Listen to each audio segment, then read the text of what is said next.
Welcome to the Real Estate Pros Show, where we interview real estate investing professionals from coast to coast, as well as the service providers that serve the real estate investing industry. Our goal is simple: share what's working now to help you improve and scale your business to the next level and meet the pros that can help you get there. Real Estate Pros is powered by Investor Fuel, America's leader in helping real estate investors and professionals build the business you need to live the life you've always dreamed of. Let's start today's show. Property insurance for real estate investors doesn't have to be difficult, but it does need to be there to protect you when you need it. MyInvestorInsurance.com not only provides insurance at 15 to 30% cheaper than traditional agencies, it's built specifically for real estate investors like you.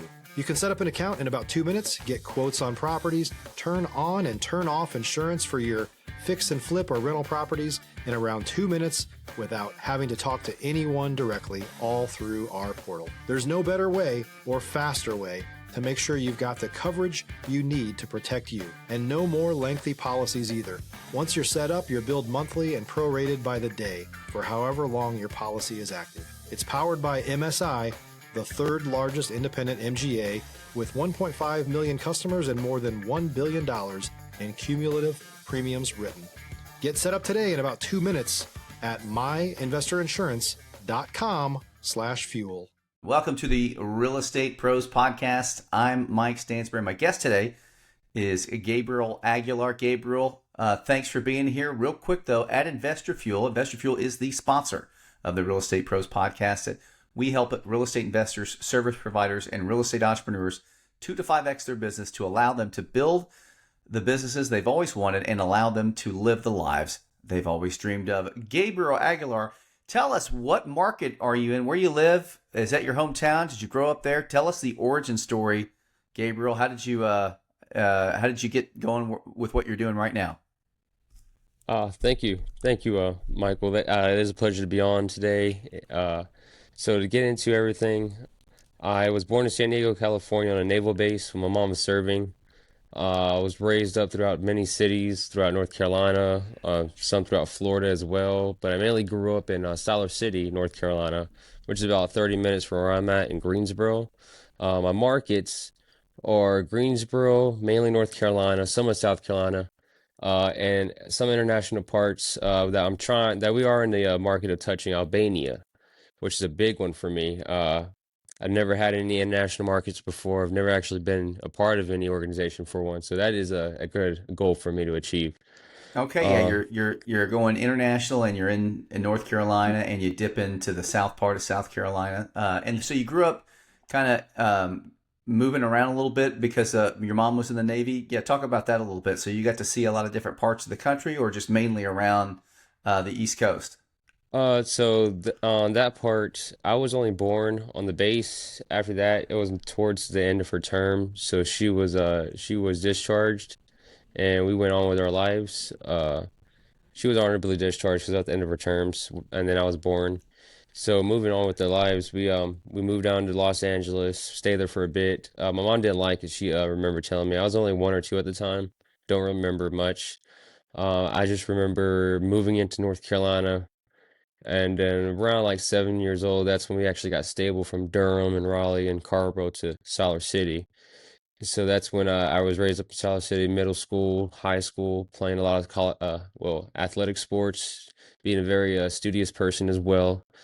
Um, After that, we did split our ways. I didn't continue school. I went more into the entrepreneurial side. So, I started off as a laborer in many fields, low voltage, telecommunications. Then I went into some of the, as I grew up, as in labor framing. I went from telecommunications to labor framing because I built up enough revenue from my previous job to kind of establish a team, sort of laborers that can frame houses. So that was in Gainesville, Florida. When I took part of that, I moved away from home, was 18 years old. That's when that took part. So I started at 18, did telecommunications, 20 years old, left, then dipped my hand into uh framing. Okay, and so you got involved. You know kind of all sides of it now. Stop living on an island and join the #1 mastermind in America for professional real estate investors. Investor Fuel is a community of hundreds of the nation's top investors working together to build stronger businesses and better lives. In addition to the amazing community of real estate investors acting as a board of advisors for one another, Investor Fuel members have access to 100% funding on purchase and repairs for our members only, a health insurance program, and benefits and discounts that more than pays for the membership of most of our members, meaning it's actually costing you money to not be a member of Investor Fuel. If you're looking to scale your business and build a business that allows you to live the life of your dreams, please visit investorfuel.com today and book a call with our team. But what kind of spurred the entrepreneurial bug? What made you go, hey, you know what? I don't necessarily want to work on an hourly rate or work per job. What spurred on the entrepreneurial type of vision for your life? Well, my mind works very differently. That's a big thing about me, as who I am to be. So what sparked the entrepreneurial side in me was the lack of vacation, the lack of time that my family really gets to have for themselves, and me taking a step back to be a student of the place I'm in, where I'm at, the United States.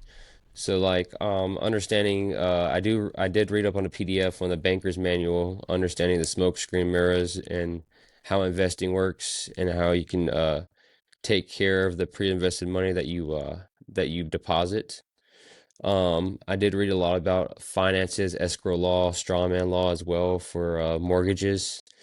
And it took me some time to just study all this information and implement it at the same time. So I wasn't just being a student, but I was also being active on what I was reading.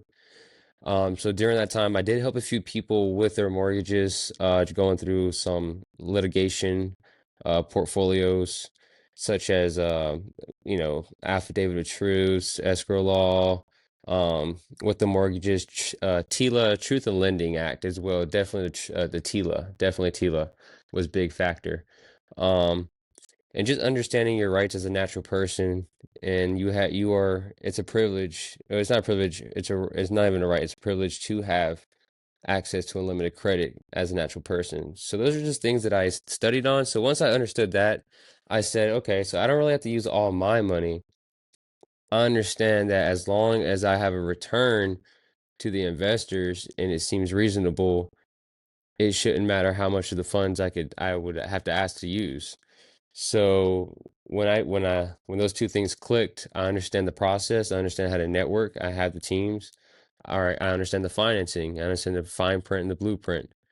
Put those together. The entrepreneurial side sparked when I met a friend. Um, he lives in Florida. He does own a company that still frames houses. That's when I put him. That's when we talked about it. I basically said, "Hey, I can go to a bank and I could get the money and we can go ahead and start growing the business and scaling instead of you having to work the business with the guys and you not scaling because you're too busy finishing the houses. So like your time, houses, less guys, less money, or funding more houses, more of your time to network and expand. And then you just give them a return and you just build a relationship. That's building a relationship. So after I brought that up to him, the reason why I had to bring it up to him because he at the time he was working on his documentation to be a legal United States citizen, which he did get. He did get eventually. It was a good thing for him. That's why I told him I would go to the bank. I would discuss I would discuss everything going on with it with to them, and I would bring back the information to him to see what he says. He agreed. We moved forward, and the business is thriving in Florida right now. It's doing well. That's where we thought about multifamily, because after moving from New Tampa is his market. New Tampa, Tampa, and then Plant City is his market. He heard about multifamily. He said, I hear a lot about multifamily. I get offered a lot about multifamily. I'm like, okay, well, how strong are your numbers? Like, how many men do you have? Or how many projects are you doing right now? And what's the deadline? And are you even close to turnover? We got to make sure these numbers make sense because you won't get paid net. You don't get paid till net 30.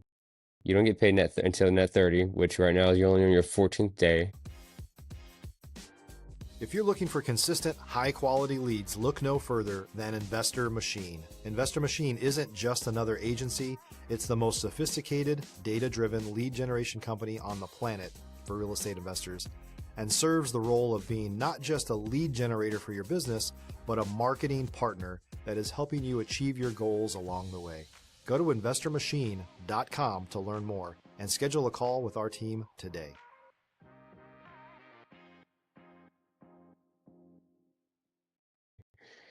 Projects are looking about 8 months, and these are single family homes, and but they're in communities.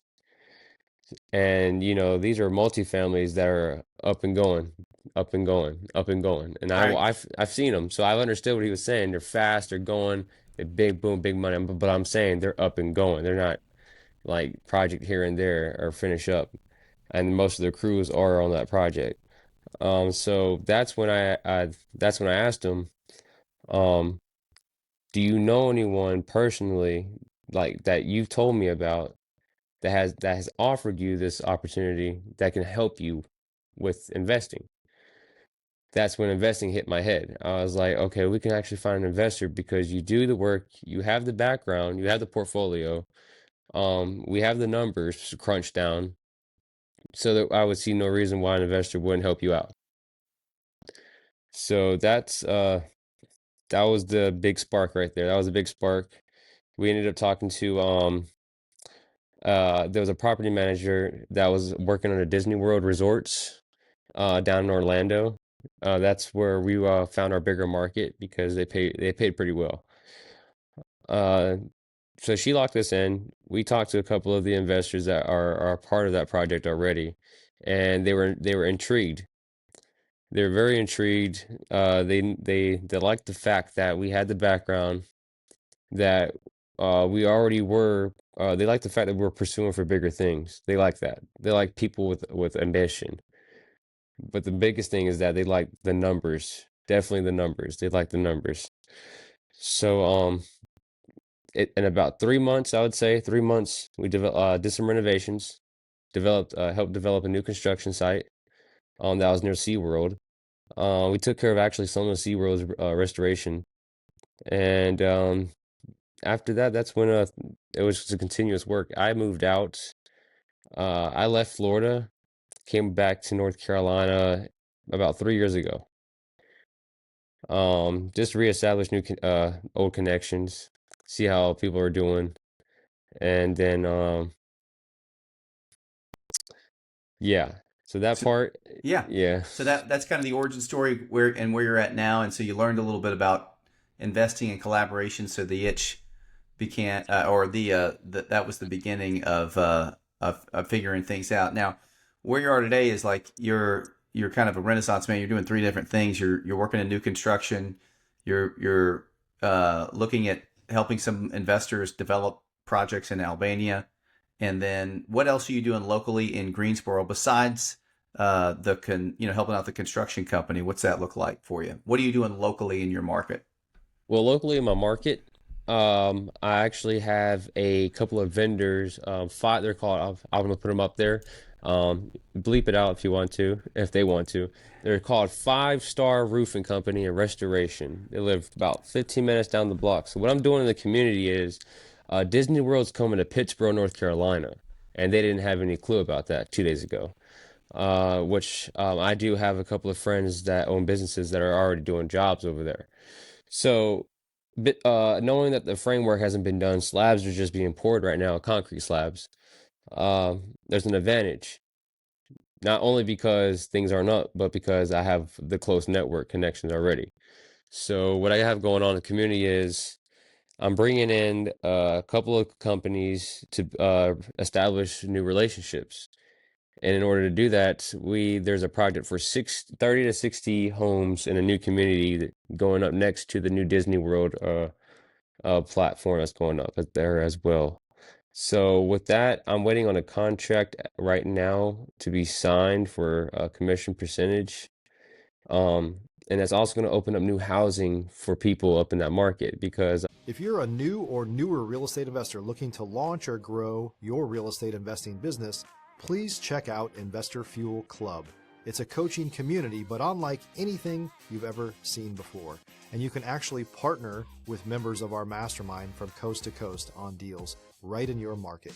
There's no better opportunity to build a consistent business than to literally partner with pros to help you avoid costly mistakes, avoid the need for capital to do deals, and help you eliminate your fears as you're starting your business.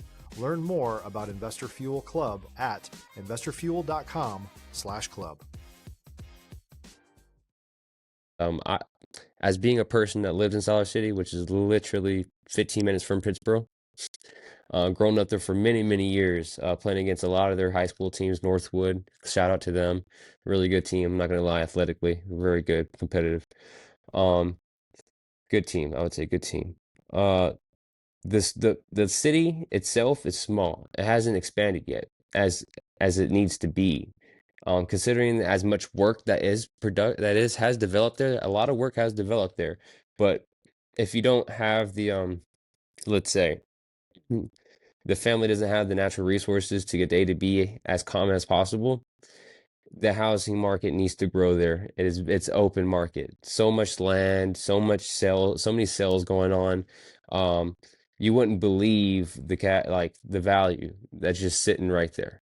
And it's right off the highway. Come on, no one's gonna. Yes, off the highway, eyes open, seeing them. I think it's not too familiar with the highway. Was it six? Is it 70 or is it 64?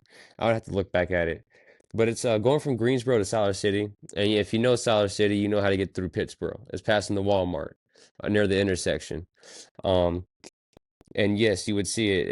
The reason why I tell you that is because Honda Airport, they just expanded, and that's going towards Pittsboro. Yeah. So a lot of cool things happening there, and so you got a little bit of rural area. And this is this? I guess it's east of Asheboro. Yes. Yeah. And so when you guys had the Hurricane Helene come, how were you guys affected by all that? Uh, you had really Greensboro, we had a little bit of water flooding, not too much damage, honestly. It did tear up a little bit of the outer cities, smaller cities. Right? Um, but with most of the bigger cities nearby, such as like Charlotte, Yeah. Raleigh, Durham, they were able to have emergency evac out there. We had our vendors as well, Alpha Construction, with other Sam McCorp and Blum Construction and Landmark. They were out there helping with the restoration, taking care of the reconstruction, helping out people with food, water. Red Cross was there. So it was honestly it was a life-taking moment to know that you could be sitting home, not knowing anything's about to happen, and you wake up and everything just happened. Right. Yeah, I can't So, imagine. What was that like for you that day that all that water came, and then and there was the weather report said, hey, it's going to stall over here, but it was something other than that, right?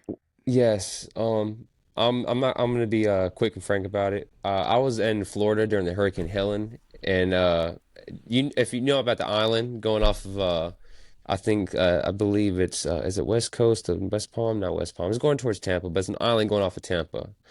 You know how they were flooded, houses were flooded to the rooftop. I was actually out there Oh with wow. FEMA, um, picking up a lot of floating bodies out of the houses, and then having to take care of whatever was left when the waters went down even more. Um, and we're out there with pike, electricians, buckets, everything was out there. Medics. It was a complete disaster. I'm talking. Oh, please excuse me. No, But you're good. coming up to North Carolina and then witnessing that, um, it it wasn't as disastrous as I was going to picture it because out there, like I said, shrimp boats were out of the water on top of shrimp boats. It was pretty big hit. Um, what I noticed the most was there's a lot of rural area that has not just families, but they also have animals as well. such as horses, cows, cattle, crops. So noticing that a lot of the crops, a lot of families, businesses are going to be damaged. They were destroyed. A lot of kids' needs were going to be not met professionally because just as the lack of resources right now. Right. Um, that's when another set of entrepreneurial things hit me. Supplying. We need supplies. And then I'm into some government affairs. We don't have to, I'm not very political. I just like numbers, business, and and not profitable, what's And solve helpful. problems. Yeah. What Yes. you felt like there was a solution, and you figured out, okay, we need these types of supplies. Yes. Yes. So yeah, absolutely.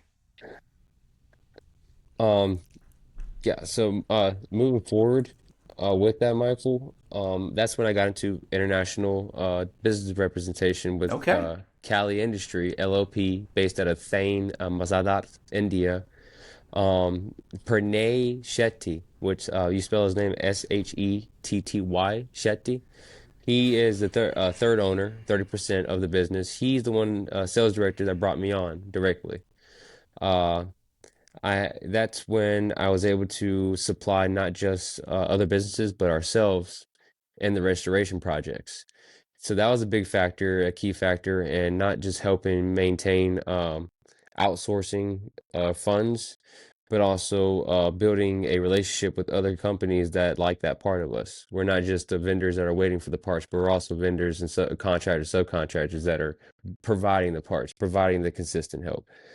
Um, and that's something that I would say boosted our image. I would say boosted our trust. It boosted a lot of things. So that's doing well right now. They're in Georgia, Savannah, Georgia, taking care of a lot of that. We're actually heading to Tennessee. We're heading to Shelby, Tennessee. That's the part where a lot of the tornadoes just hit in disaster recently. We're heading to Oklahoma, and then we're heading to Indiana. We're taking care of a lot of those disasters. We already got in touch with FEMA.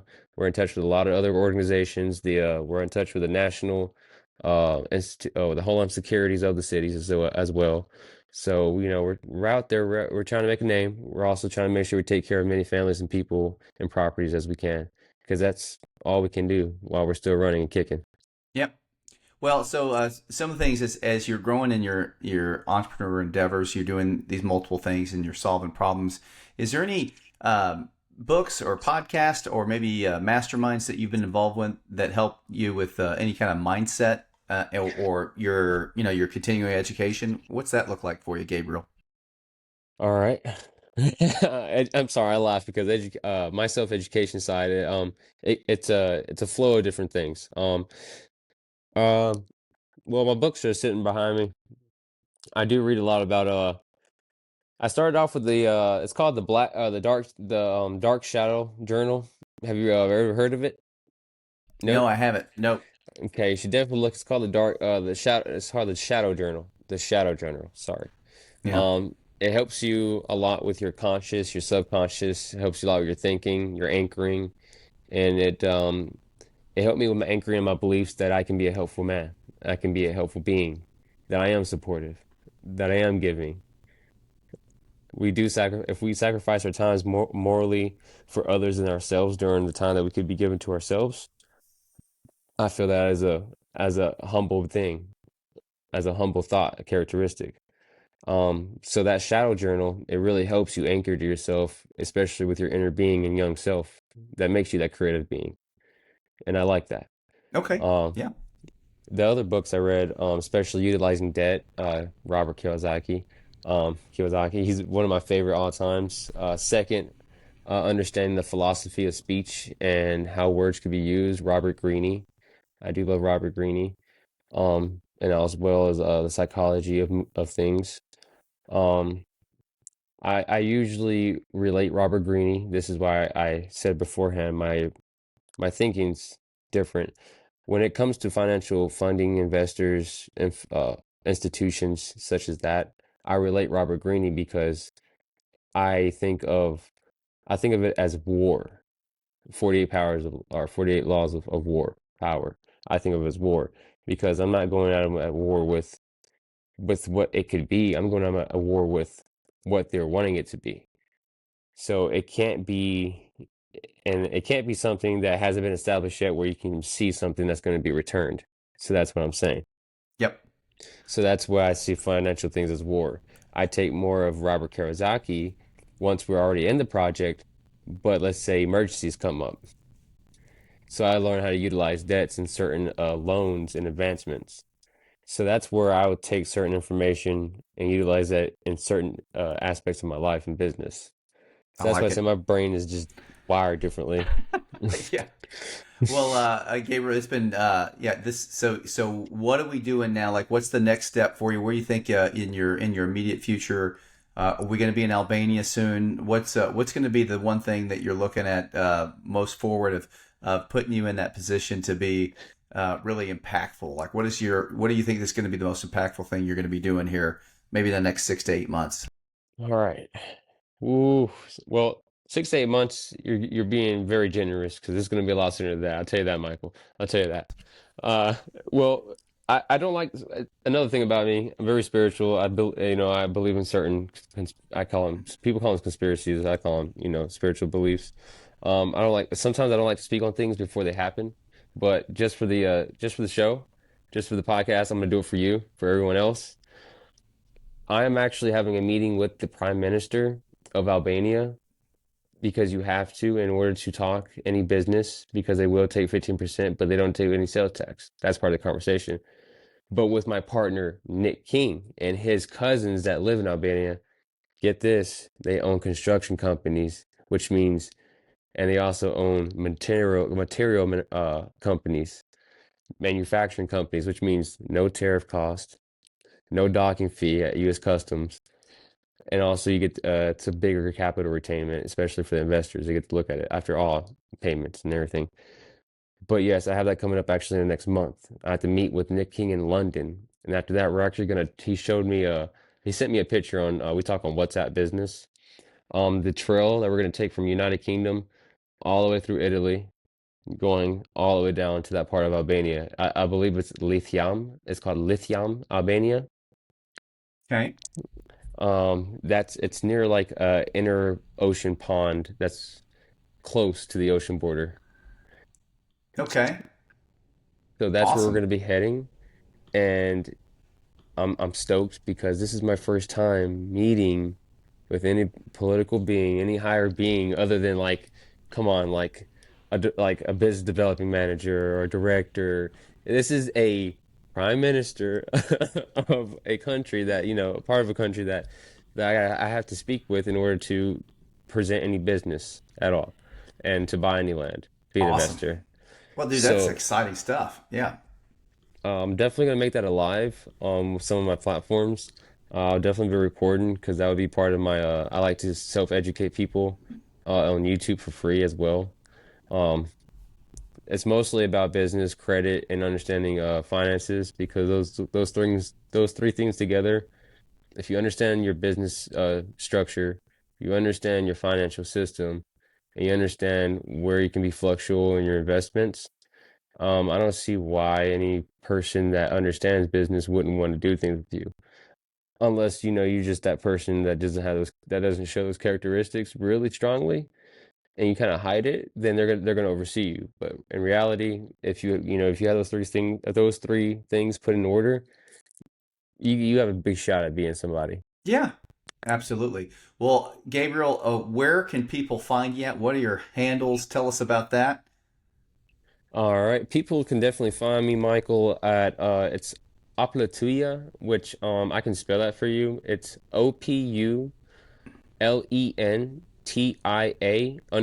OPULENTIA_finance. That's my Instagram. And the word Oplatia, it's a Latin word for abundance and self wealth. So, business, you don't want any names to attach to you because it'd be hard to sell. Right. Um, yeah. So you can find me there on Instagram. You can also find me on YouTube under HD underscore media NC. That's my YouTube where I post a lot of information about, as I said, finances, credit, and how to clean up your credit and your business credit if need be. You want a PG on funding, you definitely want to get those right. Uh, so those are where you can find me. I'm not really too big on any other social media. if you want to be able to contact me, you definitely have to ask Michael. Sure. Well, Gabriel, I really appreciate you being on the podcast today. It looks like it's going to be fun to watch what you're going to be doing here shortly. So let's maybe do a redux here in a couple months and see where you're at in Albania with all the fun things happening in our country and their country. So it's awesome to have you on the podcast, everybody. Thanks for watching the Real Estate Pros podcast. Like and subscribe, and we'll see you next time. Thanks for joining us for today's Real Estate Pros show. You can learn more about the amazing benefits of the Investor Fuel Mastermind community, including surrounding yourself with hundreds of other rock stars, 100% financing for your deals, and members-only discounts from vendors you're likely already using that, as a member of Investor Fuel, will save you more than the cost of your membership. Visit investorfuel.com to learn more. If you're interested in joining us as a guest of this show, please visit investorfuel.com/pros to apply. You can also check the show notes for access to free resources, how to get access to world-class lead generation, and much more. Don't forget to subscribe so you never miss another episode. Have a great day. We'll see you on the next show.